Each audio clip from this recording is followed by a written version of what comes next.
한동훈 전 대표를 제외한 보통의 다른 보수 진영의 인사들은 다 장동혁 대표를 한두 차례씩 찾아가고 있는 상황입니다. 그래서 한동훈 전 대표가 고립되고 있다는 분석도 나오고 있는 상황인데요. 화면 함께 보겠습니다. 어떤 상황인지. 소장파 모임 대안과 미래, 권영진, 서범수, 이성권, 고동진, 안상훈, 유영원 의원들이 통합을 저해하는 언행을 중단해야 된다. 단식을 지지하고 나섰습니다. 그리고 저 중에는 친한계로 분류되는 의원들도 적지 않습니다. 그리고 이준석 오늘 아침에 찾아갔죠. 오세훈 서울시장 18일에 찾아갔습니다. 황교안 전 대표도 찾아갔고요. 그리고 각 지자체장들도 모두 다 장동혁 대표의 단식 현장에 방문했습니다. 한동훈 전 대표를 제외한 대부분의 보수 인사들은 다 방문한 상황입니다. 그래서 고립됐다라는 얘기가 지금 나오더라고요. 최천희 교수님 어떻습니까? 이 단식이라는 정치 참 이거 극한적인 정치거든요. 대한민국 정치가 양극화돼서 극단적인 정치를 우리가 우려하는 건데 이 단식도 아주 극단적인 모습이에요. 이 단식이라는 게 사람의 목숨을 담보로 하는 거기 때문에 네. 안 찾아갈 수가 없어요. 여기 지금 다른 이슈를 어디 내놓을 수가 없는 상황이라고. 네. 그동안 계속 이제 일정을 보면 말이죠. 13일 날이 윤석열 전 대통령 사형구형이 있었죠. 네. 14일 날 새벽에 한동훈 전 대표에 대한 기습 제명이 있었고 네. 그리고 난 다음에 바로 15일 날 전격적으로 단식에 돌입을 했단 말이에요. 그러니까 이 사안 자체가 한동훈 전 대표의 이른바 당원 게시판 논란을 둘러싸고 대단히 그 당이 내분에 휩싸인 그런 상황이었어요. 그리고 이제 당의 중진들이나 원로들도 일단 장동혁 대표가 한동훈 전 대표를 이렇게 배제하는 것, 제명하는 것에 대해서 상당히 비판적이었다고요. 근데 15일 날 이제 단식에 돌입하면서 그게 완전 묻혔죠. 네. 사람이 지금 7일째가 됐는데 목숨이 왔다 갔다 하는 상황 아니에요? 여기서 지금 그 얘기를 할 수가 없는 상황이죠. 유승민 전 의원도 올 수밖에 없는 상황이고 네. 이런 상황인데 그러니까 제가 볼 땐 이건 보수의 통합이라고 이제 외관은 이제 갖추기 시작했어요. 일단 보수가 같은 것을 내자는 얘기인데 이건 본질적인 통합은 아니에요. 전 단식을 비판하고 싶은 마음은 추호도 없습니다. 정치인이 자신의 모든 걸 걸고 단식을 하는 거니까 나름의 전략이 있겠죠. 네. 당내 지지도 결집시키고 자신이 불리하게 처했던 어떤 입지를 일거에 전환시키는 국면 전환 효과도 있어요. 그걸 우리가 부인할 수 없습니다만 어쨌든 당장 사람이 지금 저렇게 7일째 완전히 고민돼 네. 이 상황 속에서 비판할 수가 없는 상황입니다만 한동훈 전 대표가 찾아가고 안 찾아가고가 전 본질은 아니라고 봐요. 중요한 거는 역시 윤석열 전 대통령에 대한 이 심판이 2월 19일 날 1심 내란 재판 선고가 나올 겁니다. 다음 달에. 다음 네. 달이죠. 오늘 이제 한덕수 전 총리에 대한 1심 선고가 있는 것이고 그리고 부정선거에 대한 태도 그리고 윤호개인 세력들과 어떻게 대관계를 지을 것인가는 여전히 남아있는 숙제예요. 네. 단식이 언제가 끝나지 않겠어요? 3, 4일 내에. 이거 계속 할 수 없어요. 어차피 그러면 이제 뭔가 출구 전략이 있어야 되는 건데 출구 전략이 뭡니까? 지금 공천특검 특검하고 통일교 특검인데 이제 신천지 특검은 같이 하겠다라는 게 민주당의 주장이고 국민의힘은 통일교만 하자. 그래서 이제 거예요. 어제는 중재안으로 약간 중에 나왔죠. 송원석 신천지 같이 원내대표가 따로따로 하자. 그러니까 이거 협상의 여지가 좀 있는 거예요. 그리고 네. 공천특검 특검도 그런 게 아닌 게 아니라 경찰의 수사 태도가 대단히 미진했죠.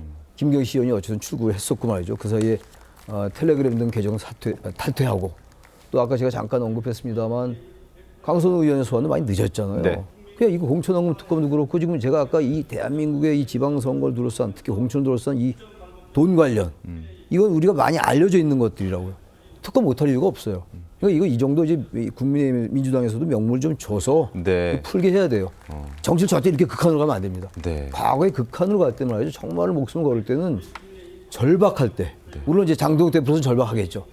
정말 이 나라의 민주화라든지 김영삼 전 대통령 그 총재 때 1983년도 23일 단식했던 거 이런 것들이에요. 물론 그 이후에도 많은 단식이 있었어요. 할 수 있는 겁니다. 네. 전 절대로 폄하하거나 비판할 생각은 없습니다만 비례의 원칙에 좀 어긋나는 것 같아요.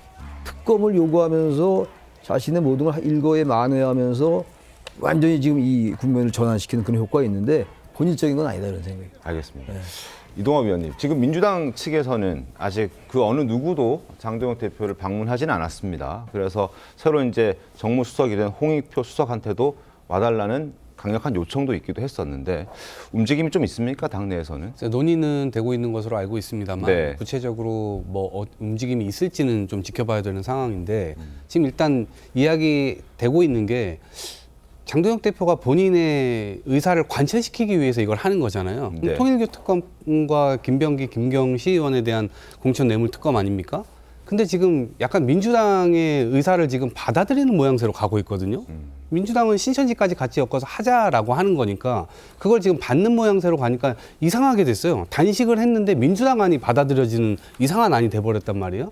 그런 상황 속에서 민주당에서는 계속해서 물밑 접촉을 할 겁니다. 지금도 이제 만나고 있는 것으로 알고 있고, 이 신천지건과 관련돼서는 하루가 멀다 하고 계속 그냥 국민의힘과 연루되어 있는 기사들이 쏟아져 나오고 있는 상황이지 않습니까? 근데 이거를 도대체 왜 반대하는 거냐? 근데 지금 이제 선회했기 때문에 이제는 이제 같이 하는 쪽으로 제가 볼 땐 타결이 좀 될 수 있지 않을까 그런 기대를 해보고, 그럼 이제 남은 거는 공천뇌물과 관련된 건데, 이 문제도 우리가 김영선, 명태균, 세비 반띵 이거 너무나 유명했던 사건이고, 김경재 의원, 포항에 있는 김경재 의원과 이철규 의원의 통화 녹취도 나오지 않았습니까? 그러니까 이게 지금 민주당을 조명하고 있으니까 민주당에서만 마치 이런 일들이 벌어지고 있는 것으로 사람들이 생각을 하지만, 실제로 이제 저희들도 조명하기 시작하면 지난해에 안산에 있는 박순자 전 의원, 지금 대법에서 판결 나가지고 정치자금법 이거 1억 5천 뭐 이렇게 받아가지고 됐다고 그것도 나오고, 하영재 국회의원도 중간에 의원직 사퇴할 정도로 정치자금법 받아서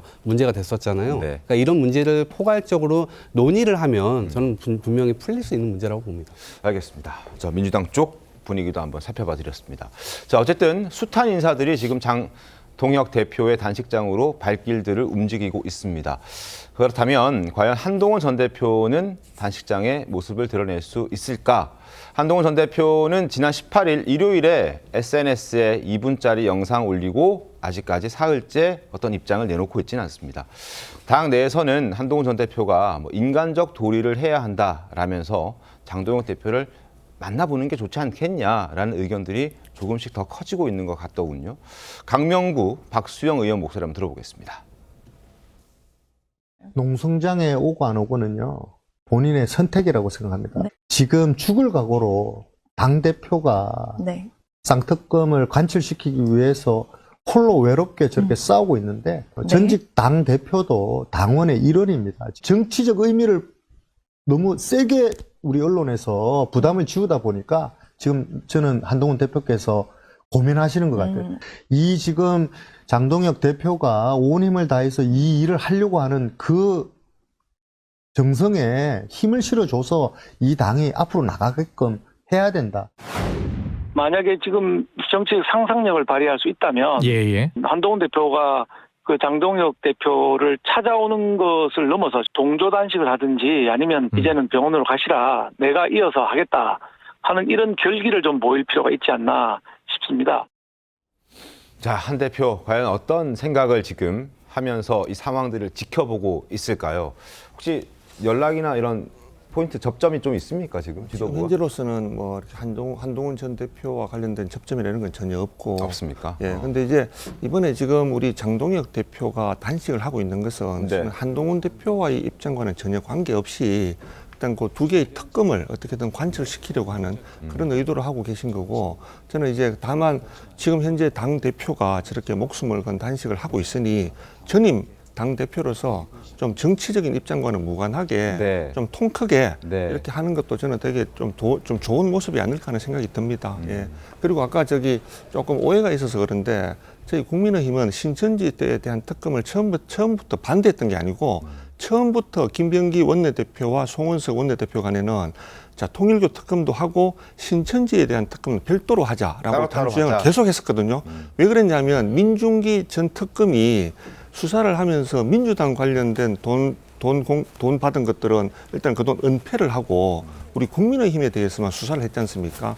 그래서 통일교와 신천지가 합쳐진 특검이 또 발족을 하게 되면 잘못하면은 신천지에 대해서만 너무 집중해서 특검이 진행될 수도 있다 하는 그런 우려 때문에 처음부터 통일교 특검도 하고 신천지 특검도 하자. 우리 당도 모든 것들 다 오픈하고 신천지에 대한 특검을 다 우리도 받고 수용하겠다라고 하는 게 처음부터의 저희 당의 입장이었습니다. 그래서 알겠습니다. 그건 저희가 반대하고 최근에 바뀌었다는 건 전혀 사실이 아닌 걸 제가 말씀드리겠습니다. 네. 자, 한동훈 전 대표 고심이 깊어지고 있습니다. 그동안 SNS 통해서 활발하게 자신의 입장들을 내왔지만 장동혁 대표의 단식 투쟁과 관련해서는 아직까지 뾰족한 구체적인 입장을 내놓고 있지는 않습니다. 단식장 방문을 하느냐 마느냐 지금 많은 사람들의 또 또 관심이 쏠려 있는 상황이기도 한데요. 한동훈 전 대표 측에서는 일단 신중한 반응이 나오고 있습니다. 김종혁 전 최고위원 목소리 한번 들어보시죠. 장동혁 대표가 그 김건희 그리고 윤석열 이 두 분과 절연을 못하고 있는 거잖아요, 지금. 그리고 한동훈 대표는 거기에서 절연을 해야 된다고 처음부터 끝까지 비상계엄 날부터 지금까지 계속 외치고 있는 사람이에요. 근데 이게 두 개가 이 문제가 해결되지 않은 상태에서 같이 손을 잡고 악수하는 건 사실은 다 위선이죠. 김정철 최고위원 네. 어떻게 보십니까? 한동훈 전 대표가 지금 갈까요? 안 갈까요? 저는 가야 된다고 생각을 합니다. 가야 된다. 왜냐하면 지금 내란 뭐 계엄과 관련된 절연, 뭐 윤 전 대통령과 관련된 절연 이 네. 문제와 지금 쌍특검을 통과시키는 문제를 너무 같이 결부시켜서 이걸 정치적으로 지나치게 해석을 하게 되면 정말 지금 중요한 이 쌍특검의 통과 부분을 하지 못하게 될 가능성이 있어요. 지금 이게 만약에 힘이 빠져버리면 쌍특검을 통과하는 데 대한 힘이 빠져버리면 정말 이제 보수 세력의 다음 기회가 없을 수 있습니다. 그리고 지금 이번에 문제가 되는 뭐 김병기 원내대표부터 시작해서 관련된 지금 공천원금과 관련된 내용들이 아주 오랜 기간 동안 있어왔던 정치계의 부패지 않습니까? 이거를 이번에 드러내야 되는데 만약에 이거를 그냥 경찰에서 김병기 원내대표와 강선우 여기 사건에 한정해서 수사하고 끝내버리면 한 개인의 비리가 되고 말아요. 이거를 전체적으로 그다음에 이거는 뭐 국힘이건 저는 개혁신당이건 어느 정당을 막론하고 정치권에 있었던 이런 만연했던 공천 비리와 부패를 이번에 꼭 해소해야지만이 다음 세대를 위한 정치의 발걸음을 나갈 수 있다 이렇게 생각을 하기 때문에 단순히 어떤 계엄과 관련된 내용, 뭐 윤어게인 이거 관련된 내용 이런 것들로 한정 짓지 말고 네. 크게 한동훈 전 대표께서 바라보시고 합류하셨으면 좋겠다라는 생각을 듭니다. 한 전 대표의 고민이 길어질수록 골든타임의 흐름도 빨라지고 있습니다. 23일입니다. 자, 14일 제명 발표됐고 18일 첫 번째 공개 사과가 있었고 이제 관심은 단식장에 방문하느냐 마냐일 텐데요. 다음 주 월요일 날 최고위에서 제명안 의결이 상정될 것으로 예상되고 있습니다. 그리고 지금 같은 흐름이라면 제명안이 통과될 수도 있는 그런 상황이고요. 국민의힘 박정훈 의원 친한계로 분류되죠. 한동훈 전 대표의 단식장 방문에 대해서 이게 상식적으로 가능한 일일까? 그리고 그래야만 방문을 해야만 통 큰 사람이 된다라는 식의 압박하는 것은 바람직하지 않다라는 입장이 조금 전에 나왔습니다. 방문할 가능성이 없다. 일축하는 목소리가 지금 나온 거거든요. 자, 이렇게 장고의 시간이 길어질수록 여러 가지 고민들이 또 많아지는 그런 이슈인데 지난 18일 한 전 대표는 사과 영상문에서 윤리위의 징계를 조작이자 또 정치 보복이라고 규정했습니다. 그리고 어제 김민수 최고위원이 공개 검증하자라면서 당무감사위 조사 결과가 조작이라면 자신은 최고위원직을 걸겠다라고 제안을 했습니다. 자, 한동훈 전 대표 목소리 그리고 김민수 최고위원 목소리 이어서 확인하겠습니다. 저에 대한 징계는 명백한 조작이자 정치보복입니다. 상황이 여기까지 오게 된 것에 대해서 송구한 마음입니다. 만약 한동훈 대표가 진정으로 조작 수사, 조작 결과라고 생각한다라고 하면 당당하게 국민 앞에 공개 검증 받기 바랍니다. 만약 국민의힘의 당무감사위원회 조사 결과가 조작이라면 저는 최고위원직에서 사퇴하겠습니다. 한동훈 전 대표는 무엇을 거실지 여쭙습니다. 자, 이것도 과연 한동훈 전 대표가 받을지 안 받을지 임재 변호사님 어떻게 보셨습니까? 굉장히 어려운 상황인 것 같습니다. 일단 재심 신청할 수 있는 기한이 얼마 남지 않았습니다. 다음 주 월요일이니까, 그렇죠. 23일이니까요. 그렇죠. 네. 그렇다면 한동훈 전 대표가 생각하고 있는 카드가 뭘까? 법적으로 생각해 보면 곧바로 소송을 제기할 가능성 충분히 가능해 보이는데요. 일단 가처분 신청을 해서 당원 자격을 유지시키고 네. 이와 관련된 이 당원 자격, 이 징계 무효 확인 소송 같은 걸 제기할 가능성이 있는데 가처분이 받아들여진다면 일단 정치 생명이 유지가 되면서 힘을 얻을 수 있겠지만 만에 하나 본 소송이라고 할 수 있는 이 징계 무효 확인 소송에서 패소하게 된다면 되돌릴 수 없기 때문에 정치적으로 좀 고심을 하고 있지 않을까 생각이 되고, 지금 사실 뭐 사과를 하러 찾아가느냐, 사과를 하느냐, 아니면 이 찾아가서 어떤 정치적인 타협을 보이나 보다 당장 이 당원 자격을 어떻게 유지시킬지, 내지는 앞으로 어떻게 할지 법적인 고민도 좀 선행돼야 되는 굉장히 중요한 시점이다, 이렇게 생각이 됩니다.